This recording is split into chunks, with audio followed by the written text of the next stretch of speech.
Assalamualaikum warahmatullahi wabarakatuh. Waalaikumsalam warahmatullahi wabarakatuh. Bismillahirrahmanirrahim. Alhamdulillahi rabbil alamin. Wassalatu wassalamu ala asyrafil anbiya'i wal mursalin, imamil muttaqin, sayyidil ghurril muhajjalin, wa ala alihi wa sahbihi ajma'in, amma ba'du. Saudara-saudara kaum muslimin rahimakumullah. Pada pertemuan terdahulu sudah kita bicarakan tentang memperbaiki akhlak. Baik akhlak kepada Allah Subhanahu wa taala, akhlak kepada sesama manusia, maupun akhlak kepada makhluk Allah lainnya di luar manusia. Kemudian secara umum Al-Imam Al-Ghazali rahimahullah membagi akhlak dalam dua bagian besar. Pertama, apa yang oleh beliau dinamakan al-akhlaqul mahmudah, yaitu akhlak yang terpuji. Seseorang yang kepada Allah ia bertauhid, dalam pergaulannya dengan sesama manusia ia mempunyai sifat-sifat yang terpuji seperti rendah hati, sabar, jujur, ikhlas, dan lain sebagainya. Kemudian dalam sikapnya kepada makhluk Allah di luar manusia, ia dapat mengembangkan nilai-nilai ihsan sesuai dengan tuntunan imannya. Ini seluruhnya dinamakan al-akhlaqul mahmudah atau akhlak yang terpuji. Kemudian yang kedua oleh beliau dinamakan al-akhlaqul mazmumah, yaitu akhlak yang tercela. Seseorang yang di dalam sikapnya kepada Allah mempunyai sifat-sifat kufur, baik dalam bentuk kemusyrikan, kemunafikan, atau hal-hal yang bisa menyebabkan ia menjadi murtad. Lalu dalam pergaulannya dengan sesama manusia, ia mempunyai sikap yang tidak terpuji, sombong, ria, ujub, dusta, khianat, suka menggunjing dan memfitnah, dan lain sebagainya. Sedangkan sikapnya kepada makhluk Allah di luar manusia, ia senantiasa menimbulkan kerusuhan. Itu seluruhnya dinamakan dengan al-akhlaqul mazmumah atau akhlak yang tercela. Untuk memperoleh akhlak yang baik, yang dalam bahasa populernya dinamakan al-akhlaqul karimah, para ulama sufi memberikan tuntunan. Pertama, melalui jalan yang disebut tafalli. Yang kedua, tahalli. Dan hasilnya nanti akan membuahkan tajalli.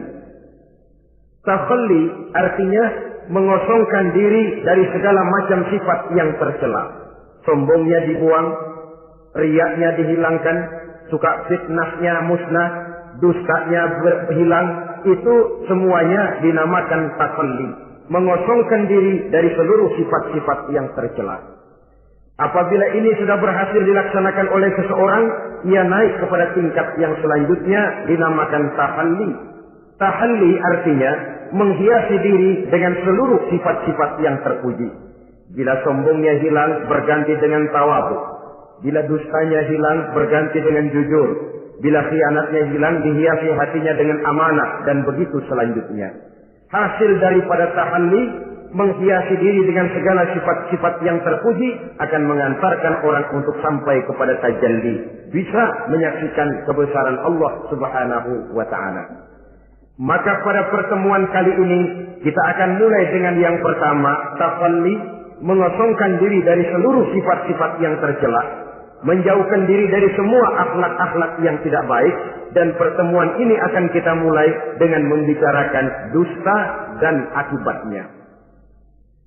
Saudara-saudara kaum muslimin rahimakumullah, salah satu nikmat yang diberikan Allah kepada kita makhluk manusia dalam hidup ini adalah kemampuan untuk berkata-kata, kemampuan menyalurkan hasrat hati dan keinginan jiwa melalui ucapan dengan bahasa sebagai alat komunikasi. Sehingga orang lalu berkata bahwa al-insan adalah hayawanun natiq. Manusia sebenarnya adalah binatang juga. Cuma saja manusia binatang yang pandai berbicara. Oleh karenanya ini merupakan satu nikmat yang sangat besar yang perlu kita syukuri. Lidah bisa menempatkan seseorang pada posisi yang tinggi. Lidah juga bisa menempatkan orang pada posisi yang paling rendah. Karena lidahnya orang dipuji, Karena lidahnya orang dicaci maki dan dicela. Pendeknya seperti kata pepatah, al-lisan saghirul jirmi azimul jurmi. Lidah itu walaupun kecil bentuknya tetapi besar akibatnya. Hampir sebagian besar dari kesulitan-kesulitan yang menimpa manusia pada mulanya disebabkan oleh lidahnya. Sehingga pepatah mengatakan, salamatul insan fi hifdzil lisan. Manusia akan selamat apabila dia pandai menjaga lidahnya. Seperti orang kita bilang, lidah tidak bertulang. Artinya, bicara kadang-kadang demikian enak, bicara kadang-kadang demikian nikmat, tidak terasa akan membawa akibat yang tidak pernah kita perhitungkan sebelumnya. Oleh karenanya, salah satu yang menyebabkan manusia bisa turun nilai kemanusiaannya apabila dia telah mempergunakan lidahnya untuk suatu yang lazimnya kita namakan dusta. Apa sebenarnya dusta itu? Dikatakan al-kadzib huwa adamu mutabaqatil khabar lil waqi'. Dusta ialah tidak adanya persesuaian antara berita dengan kenyataan. Itu yang dinamakan dusta. Berita tidak sesuai dengan kenyataannya. Nah, bentuknya bisa mengada-ada, bisa menambah-nambah, ataupun mengurang-ngurang. Itu bentuk-bentuk daripada tidak sesuainya berita dengan kenyataan. Mengada-ada, yang tidak ada diada-adakan, itu jelas merupakan dusta. Kemudian menambah-nambah, beritanya sebenarnya cuma 1 meter, tapi disampaikan orang kepada kita 5 meter, yang 4 meter tambahan. Disitulah kemungkinan terjadinya penyusupan-penyusupan berupa dusta adanya. Ataupun mengurang-urang. Beritanya sebenarnya 8 meter, sampai ke kita cuma 2 meter. Yang 6 meter, berita itu dikorup. Itu juga sudah bagian tersendiri daripada yang dinamakan dusta. Oleh karenanya kita harus berusaha. Pertama dari sifat mengada-ada. Yang tidak ada, diada-adakan. Itu jelas dusta. Dan ini pekerjaan paling enak memang. Orang seakan-akan terpesona. Orang seakan-akan kagum. Padahal kita mengada-ada. Barang yang tidak ada, diada-adakan. Rasul juga pernah, saudara-saudara. Tapi bernada seperti ini, namun jujur. Suatu saat, beliau sedang duduk. Ada seorang perempuan mengendarai onta. Sudah tua sekali ontanya. Lalu Rasul bangun menegur orang tadi. Bu, kenapa naik anak onta, katanya. Perempuan ini bilang, ya Rasul, yang saya kendarai ini bukan anak onta, tapi biang onta. Begitu. Iya, tapi dia punya ibu kan, onta ini punya. Nah, kalau dia punya ibu kan artinya dia anak juga. Ya memang, nah kalau begitu kan artinya ibu memang naik anak onta. Nah ya iya kalau itu sih. Kelihatannya mengada-ada, tapi memang benar begitulah adanya. Gurau untuk menghidupkan suasana, tapi tidak terlalu berlebih-lebihan. Yang kedua jenis daripada dusta itu menambah-nambah. Ini juga paling enak. Orang sering bilang, kalau kita ngirim duit, jangan harap kurang, jangan harap tambah. Tapi kalau kita ngirim berita, jangan harap kurang. Duit kita kirim kepada orang, jangan harap tambah. Kurang, jangan harap kurang. Atau jangan harap tambah, kurang bisa. Tapi kalau berita kita kirim kepada seseorang, jangan harap kurang itu berita, nambah bisa. Atau kemudian mengurang-urang, ini juga termasuk jenis daripada dusta. Baik mengada-ada atau menambah-nambah, kemudian mengurang-urangi, seluruhnya merupakan pekerjaan yang paling enak. Kita anggap sesuatu yang biasa, padahal akibatnya nanti akan menjadi luar biasa. Saudara-saudara kaum muslimin, rahimakumullah. Apa bahaya dusta dalam kehidupan manusia? Pertama, bagi dirinya sendiri. Orang yang berdusta sebenarnya sudah membahayakan dirinya sendiri. Apa bahayanya? Pertama, ia akan dikucilkan dari pergaulan. Sekali dia berdusta, orang mungkin masih percaya. 2 kali dia berdusta, orang mungkin masih bisa mentolerir. 3 kali dia berdusta, orang ngecap. Ini memang udah wataknya nih. Hobi dah kalau begini. Akhirnya dia dikucilkan dari pergaulan. Lain hari, walaupun dia serius bicara, orang nggak lagi nanggapin sebagaimana yang semestinya. Dikucilkan dari pergaulan. Akibat apa? Akibat dari dusta yang dilakukannya. Akan merugikan dirinya sendiri. Ada satu cerita, saudara. seorang pengembala kambing sedang mengembalakan kambing di tanah lapang. Satu hari iseng dia sendirian. Ini orang kampung pengen tahu dibohongin. Teriak dia, tolong ada serigala, ada serigala. Mendengar teriakan ini karuan, satu kampung orang nyaris keluar semua.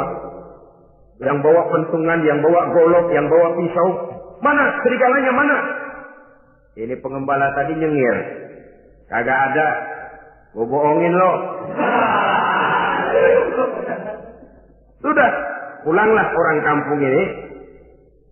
Sekali, besoknya begitu lagi. Keluar lagi orang kampung, ternyata juga tidak ada serigala. Pada hari yang ketiga, serigalanya benar-benar datang. Si pengembala tadi pucat, lalu teriak-teriak, tolong ada serigala datang. Nah orang kampung udah nandain. 2 kali kita dibohongin, ini paling dia bohong lagi. Satu pun tidak ada orang kampung yang keluar untuk menolong. Akhirnya kambingnya habis dimakan oleh serigala. Yang rugi dirinya sendiri. 1 kali dia bohong, orang percaya mungkin. 2 kali dia bohong, orang masih tolerir. 3 kali dia bohong, orang nandain. Terkucil dari pergaulan akibat daripada perbuatan dusta. Oleh karenanya saya yakin tidak seorang pun di antara kita yang suka berteman dengan seorang pendusta. Karena apa? Seorang pendusta tidak akan segan-segan menjual temannya sendiri. Mengkambing hitamkan temannya sendiri. Artinya juga merusak pergaulan di dalam kehidupan ini.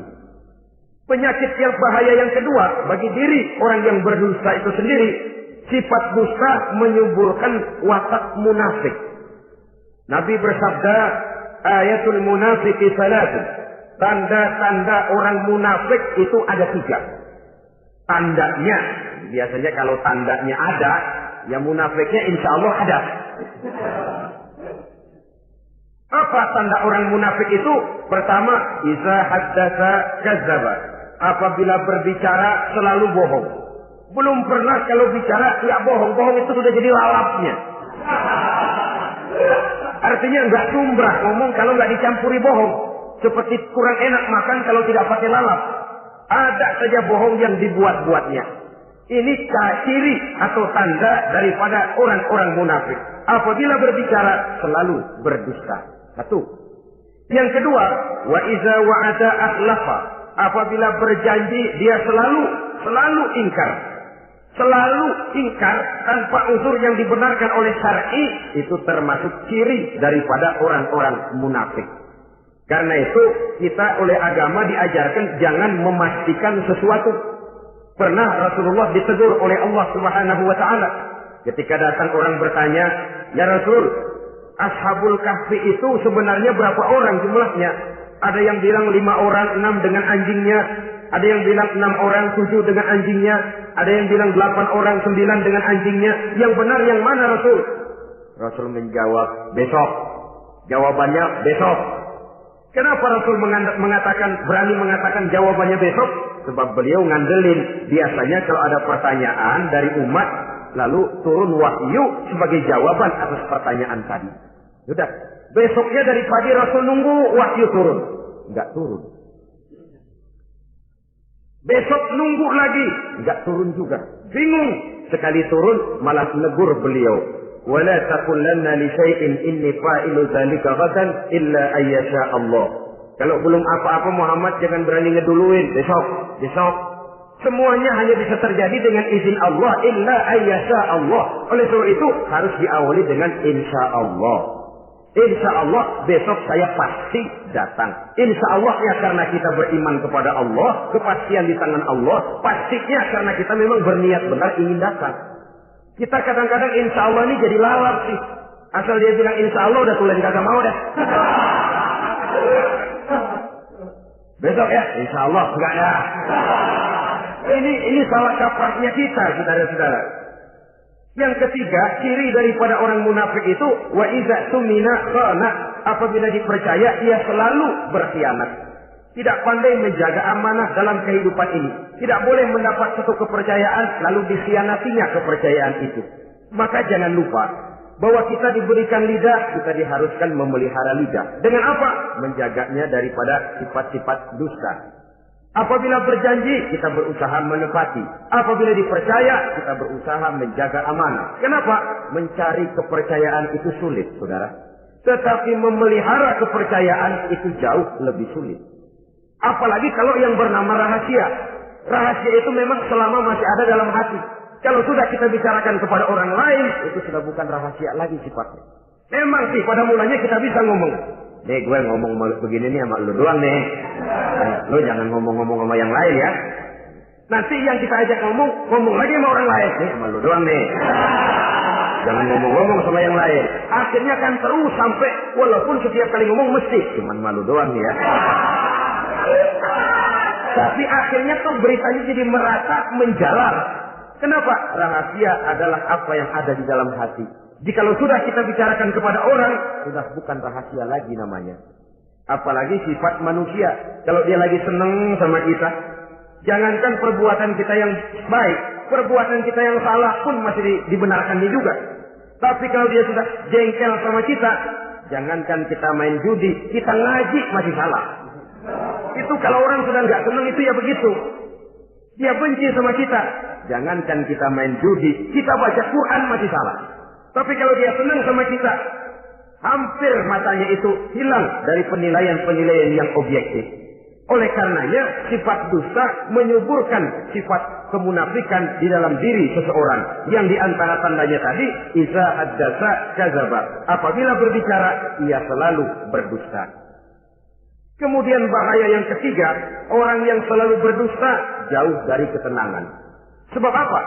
Pada saat kita mendustai seseorang, orang itu mungkin percaya. Tapi makin dia percaya, makin tersiksa batin kita. Kenapa? Hati kita sendiri ngomong, lu percaya kok gue bohongin?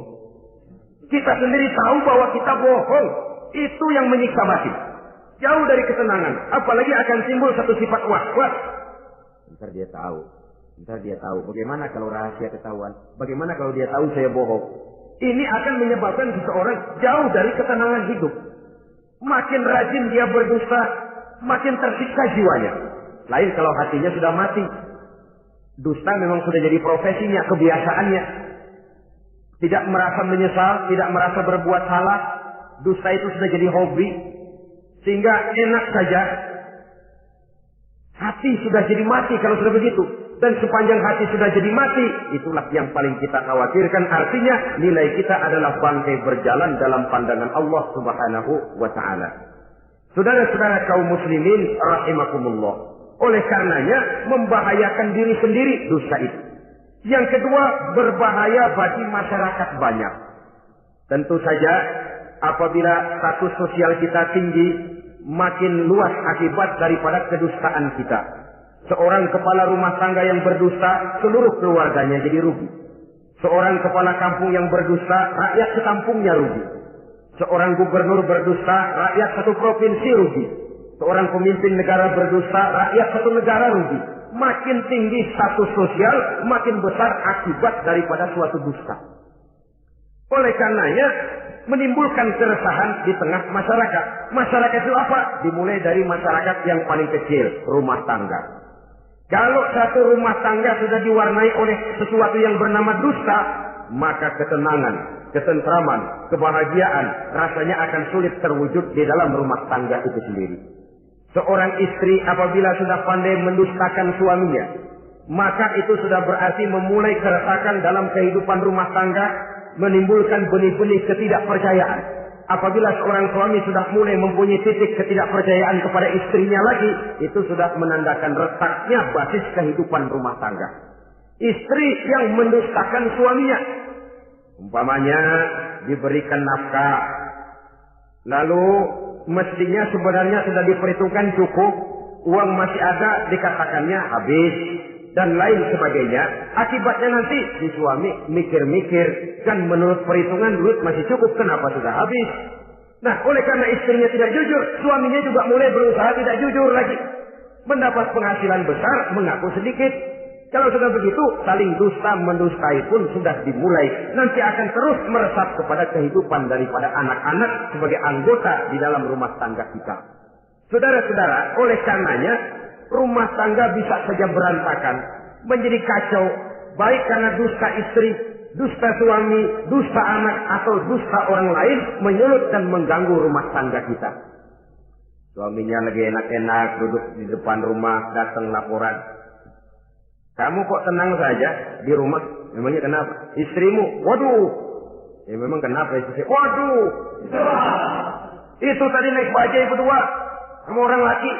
Ya memang supir bajai, masa dia sendiri. Tapi kalau berita ini digunting, dikat sampai di situ, kan nanti ini sudah menimbulkan suami mendengar istrinya naik bajai berdua dengan orang laki, tentu marah. Pulang istrinya sudah payah-payah dari pasar, dicaci maki dan lain sebagainya. Apa ini? Akibat dari omongan, dari lidah yang memang kecil dan tidak bertulang itu, tapi sungguh sangat besar akibatnya. Kemudian juga pergaulan. Berapa banyak saudara jauh dari saudaranya, teman berpisah dengan temannya, tetangga marah dengan tetangganya, akibat daripada perbuatan lidah, daripada ucapan lidah ini. Akibat daripada yang bernama dusta ini.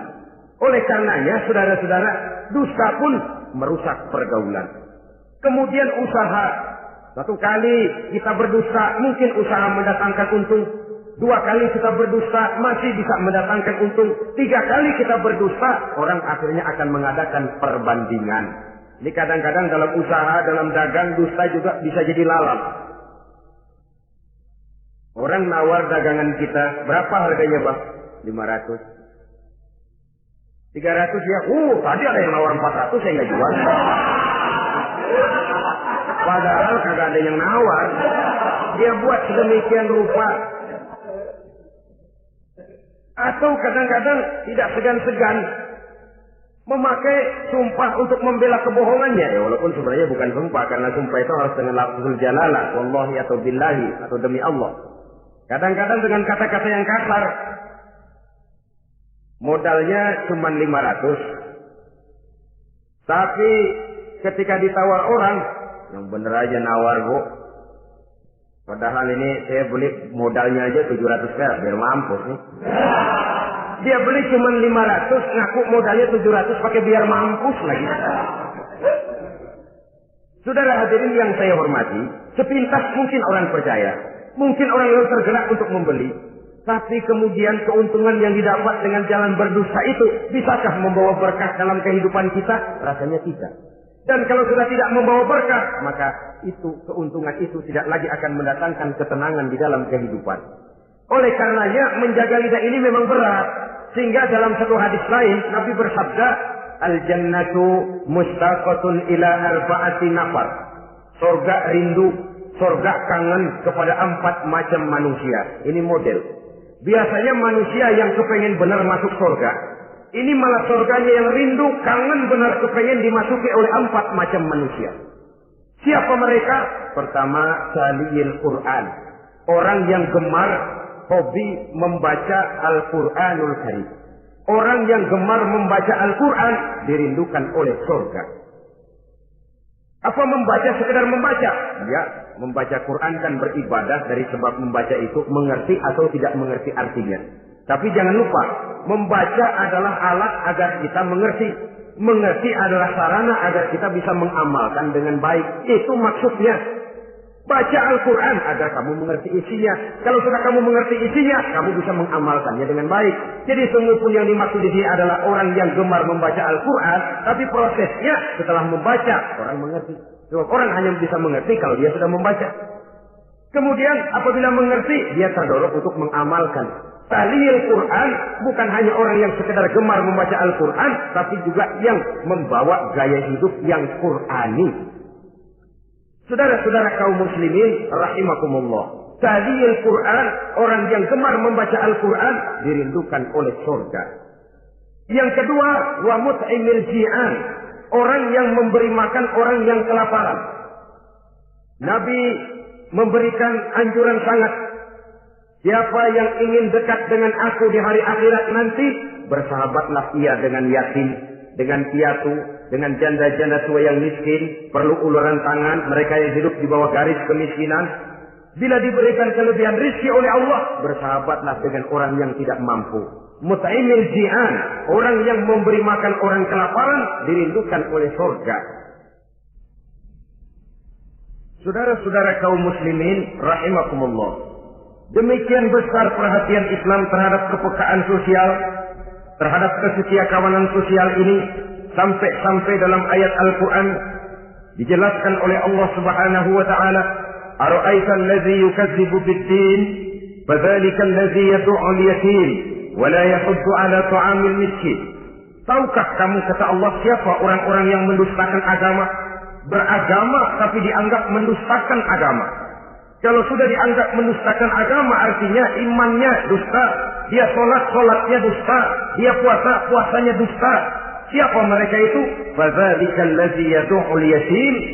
Mereka orang-orang yang meninggalkan, menyia-nyiakan anak-anak yatim, wala yahuddu 'ala ta'amil miskin, dan tidak memerintahkan untuk memberi makan kepada orang-orang miskin. Kepada yatim, kejam, sadis, tidak punya kemanusiaan sama sekali. Maka mungkin kita yang rajin sholat, mungkin kita yang sudah 4-5 kali berhaji, bisa saja terhalang masuk surga. Karena di sebelah rumah kita ada anak yatim piatu, merintih kelaparan, menggigil kedinginan. Kita tahu, kita mampu, dan kita diam saja tidak mau memberikan pertolongan. Itu yang mungkin bisa menghalangi kita untuk sampai ke surga. Oleh karenanya, salah satu jenis manusia yang dirindukan oleh surga, mut'imil ji'an, orang yang memberi makan orang yang kelaparan. Yang ketiga, orang yang dirindukan oleh surga, wasa'imina fi Ramadan, orang yang melaksanakan ibadah puasa di bulan suci Ramadan. Dan yang keempat, ini yang ada kaitannya dengan masalah kita, wa hafizil lisan. Salah satu manusia yang dirindukan oleh surga ialah orang yang pandai menjaga lidahnya. Artinya dia bisa menempatkan diri kapan waktunya bicara, kapan waktunya diam. Orang bilang memang kalau bicara itu perak, diam itu emas. Maksudnya diam lebih berharga daripada bicara. Tapi orang memang harus pandai menempatkan diri. Artinya tahu kapan waktunya bicara, kapan mestinya diam. Kalau waktu diam dia bicara, namanya dia tidak tahu diri. Kalau harus bicara dia diam, dia namanya juga tidak mau menyampaikan sesuatu yang seharusnya dia sampaikan. Sama saja ada orang bilang sedikit bicara banyak bekerja. Sebenarnya harus seimbang, banyak bicara harus banyak bekerja. Biasanya kalau sedikit bicara banyak bekerja itu dua kemungkinan. Kalau nggak main catur, maling.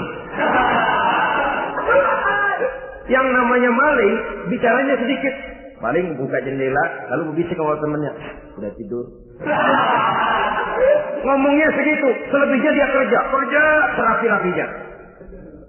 Sebaliknya, banyak bicara, sedikit kerja, bahkan nggak pernah kerja. Orang gila.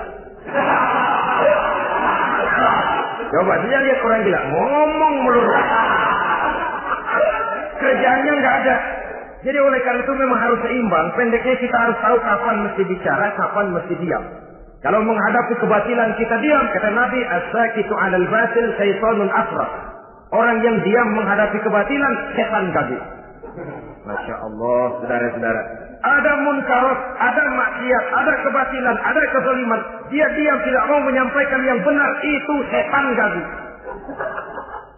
Sehingga dikatakan kulil haqqa walau kana murran, sampaikan, katakan yang benar walaupun pahit. Dan memang menyampaikan kebenaran bukan main pahitnya, bukan main getirnya, banyak resikonya.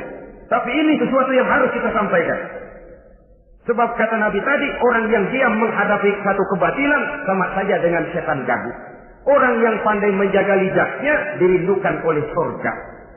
Dan ini walaupun kelihatannya pekerjaan ringan, kecil, berat, saudara-saudara. Bahkan diceritakan Nabi Ibrahim itu pernah nangis di hadapan Allah Subhanahu wa taala. Ketika ditegur, ditanya, "Kenapa kamu menangis, Ibrahim?" "Saya ini seumur hidup pernah 3 kali berdusta, ya Allah. Bagaimana saya tidak bingung mempertanggungjawabkan ini di hadapanmu?" Nabi Ibrahim seumur hidup 3 kali bohong, bingung, nangis.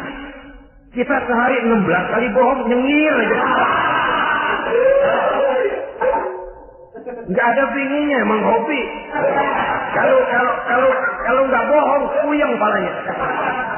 Tiap hari selalu mencari sasaran. Siapa lagi gue bohong ini? Saudara-saudara kaum muslimin rahimakumullah. Kelihatannya pekerjaan ini kecil, ringan, tapi sungguh berat. Mengerem lidah, menjaga lidah daripada perbuatan ucapan-ucapan yang tidak mengandung manfaat, apatah lagi sampai bersifat dusta dan membahayakan orang lain. Oleh karenanya, dusta ini kalau dalam agama, berdusta dalam agama biasanya munafik. Mulutnya beragama, tapi hatinya kafir. Jelas itu munafik. Itu dusta juga, dusta yang membawa kita kepada dosa kelas kasar. Ya kalau kita mendustai teman, memang dosa. Dosa yang nilainya tidak sebesar kalau kita mendustai agama. Tapi sungguh pun demikian, dosa kecil-kecil juga kalau ditumpuk banyak juga. Padahal kata Imam Ghazali, hati itu seperti kaca. Dosa itu debu yang nempel di kaca. Kalau debu-debu itu terus numpuk, kita malas ngelapnya, malas ngebersihinnya. Jadi satu berkarat di kaca, susah banget ngebersihinnya. Coba kaca kalau udah karatan, pakai silet kita gosok, setengah mati. Begitu juga perbuatan dosa. Kalau kita senang dusta, biarinlah dosa kecil, bohong lagi, bohong lagi, bohong lagi. Numpuk berkarat di hati itu dosa. Nah hati itu kalau sudah dilingkungi oleh karat, nur, cahaya kebenaran itu sulit untuk masuk. Karena dia sering berdusta, orang lain dianggap sama juga sama dirinya. Ini yang celaka. Oleh karenanya timbul sifat menyamakan orang lain dengan keadaannya sendiri. Dikala itu hati yang sudah penuh dengan noda-noda dosa itu sudah berkarat sehingga sulit untuk dibersihkan lagi. Itu sebabnya Nabi berpesan, ittaqillaha haitsu ma kunta wa atbi'is sayyi'atal hasanata tamhuha wa khaliqin nasa bi khuluqin hasanin. Bertakwalah kamu kepada Allah dimanapun saja kamu berada. Bertakwa dimanapun saja kamu berada. Di pasar takwa kita, di kantor takwa kita, di masjid takwa kita, di rumah tangga bertakwa kepada Allah dimanapun saja kamu berada. Kita sih kadang-kadang takwa juga, cuman musinan. Takwa kita pakai tempat. Atau lagi duduk di masjid, dengerin pengajian, denger kiai pidato, manggu takwa bener. Aduh. Keluar dari masjid, teler aja lagi. Takwa juga kita cuma pakai tempat. Nabi pesan dimanapun kamu berada, ittaqillah haitsu ma kunta. Bertakwalah kepada Allah dimanapun saja kamu berada. Wa atbi'i sayyi'atal hasanah tamhuha. Ikuti perbuatan salahmu dengan kebaikan, niscaya kebaikanmu akan menghapus kesalahan yang kamu kerjakan. Kalau sadar kita, ya Allah tadi berdusta, astagfirullah, perbanyak istighfar. Ikuti. Jadi begitu tuh kaca kena debu, lap. Kena debu lagi, dilap lagi. Kena debu, dilap lagi. Insya Allah tidak sampai berkarat. Jangan lalu nunggu. Ntar aja dah taubat, udah tua-tuaan dikit. Kayaknya umur dia yang ngatur. Saudara-saudara, oleh karenanya ikuti perbuatan salah dengan kebaikan. Terselip kita berbuat salah, iringi dengan sedekah. Terselip kita melakukan dosa, iringi dengan istighfar. Melihat sesuatu yang haram, astagfirullahaladzim. Lalu dipalingkan, jangan mulut astagfirullah, mata melotot.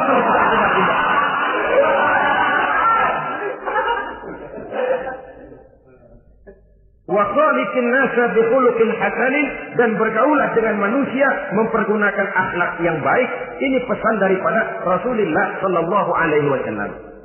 Jadi oleh karenanya dusta dengan seluruh akibatnya ini bisa menimbulkan bahaya bagi diri sendiri, bagi rumah tangga, dalam pergaulan, dalam usaha, dalam masyarakat, bahkan pada akhirnya bagi kehidupan suatu bangsa dan satu negara.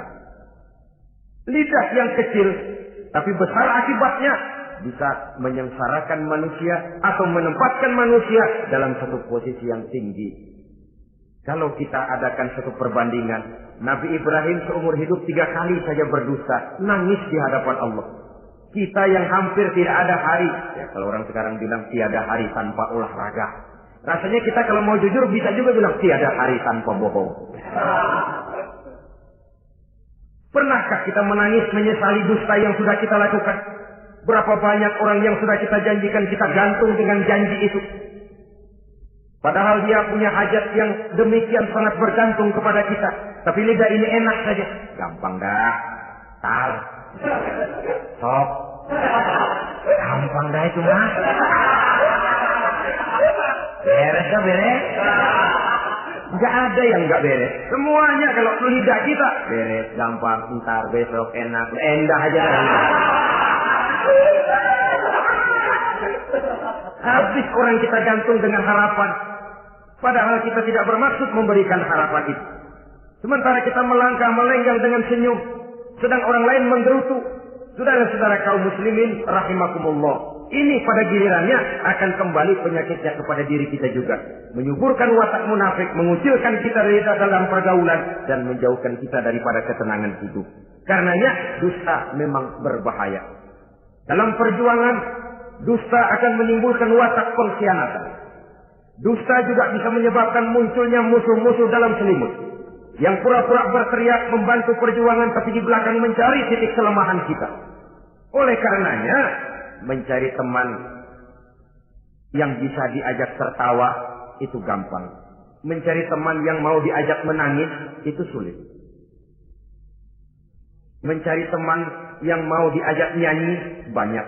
Tapi mencari teman yang mau diajak berkeluh kesah itu yang langka. Oleh karenanya, di dalam kehidupan ini, untuk menjaga lingkungan pergaulan, mari kita berusaha untuk menjaga lidah dengan sebaik-baiknya. Nah, apa semua bohong tidak boleh? Ada bohong yang ditolerir. Di antaranya, kata Nabi, salasun laisa minal kadzdzab. Ada 3 macam bohong yang tidak dianggap bohong. Bohong tapi tidak dianggap bohong. Dusta tapi tidak berdosa. Kalau memang harus bohong, carilah bohong yang tidak dosa. Bahkan insya Allah ada pahalanya kalau kita ikhlas. Apa itu? Pertama, hadisul rajulu limar'atihi au hadisul mar'atu li zaujiha. Bohongnya seorang suami untuk menyenangkan hati istrinya. Gak apa-apa. Untuk menyenangkan hati istrinya. Misalnya suami pulang dari kantor perutnya lapar, begitu makan nyobain sayur asinnya luar negeri.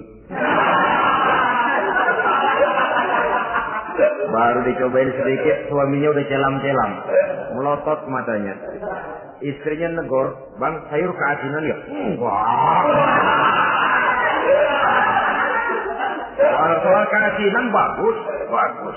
Cuma tadi di kantor saya sudah diajak makan oleh teman, jadi masih kenyang. Simpan saja lah, nanti sore kita baru makan. Lapar, kesel, jongkok, tapi karena mau menyenangkan istri. Enggak. Atau sama saja dustanya seorang istri untuk menyenangkan hati suaminya. Bisa saja itu terjadi. Suaminya beli sendal buat istri.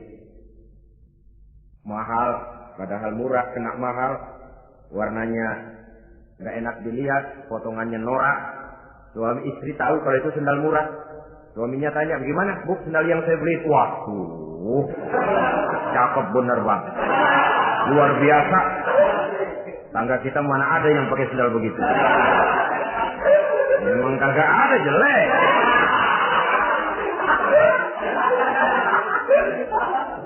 Tapi kalau waktu itu istrinya jujur, malah akan bisa menimbulkan keretakan. Bohong seperti ini termasuk bohong yang bisa ditolerir untuk menyenangkan hati istrinya atau untuk menyenangkan hati suaminya.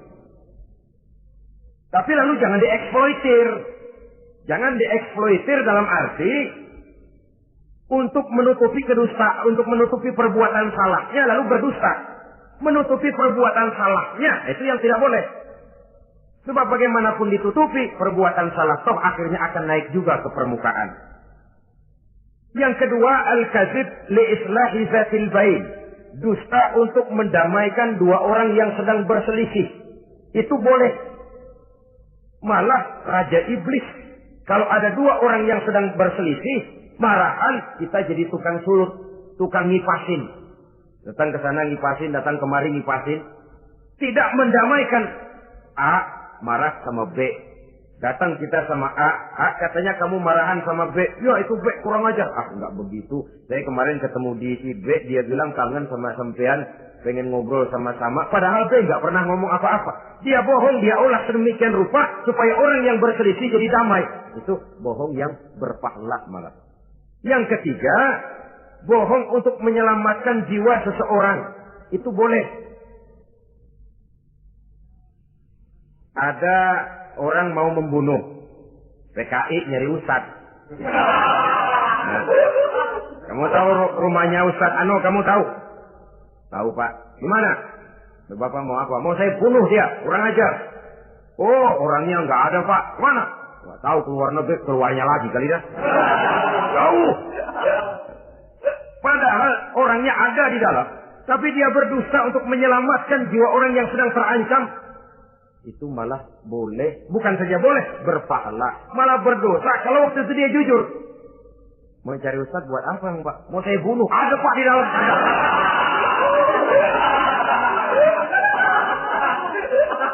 Sentimen, kalau perlu saya bantuin Pak ada.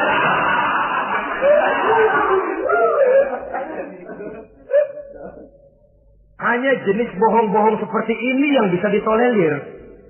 Itu akibat di dunia, saudara. Kita sudah bisa terkucil dari pergaulan, retak rumah tangga, usaha mengalami kebentuan, masyarakat mengalami keresahan akibat dusta. Di akhirat nanti, na'udzubillah, summa na'udzubillah. Kita baca dalam riwayat Mi'raj, Rasul melihat orang yang lidahnya menyengker ke tanah, digunting, putus, bersambung lagi, digunting lagi, putus lagi, bersambung lagi. Kadang dituangi dengan coran api neraka. Na'udzubillah, coran neraka. Kita nginjak puntung aja lompat. Ini mulutnya dituangi dengan coran dari neraka. Innalillahi wa inna ilaihi raji'un. Iya, tapi kalau dituangi coran begitu dari neraka kan terus mati sekaligus. Iya, kalau terus mati lumayan.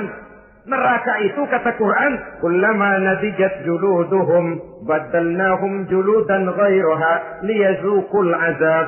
Tiap kali hancur kulitnya, kami buatkan kulit yang baru. Diazab lagi, hancur lagi, dibuatkan lagi. Untuk apa begitu? Liyazuqul azab, biar dia rasain. Kalau sekali kemplang mati mah enak. Pokoknya diazab di neraka, digejrot, mati, selesai. Lumayan. Ini nggak ada matinya. Penyet, bangun lagi, kemplang lagi, persis salam cemen.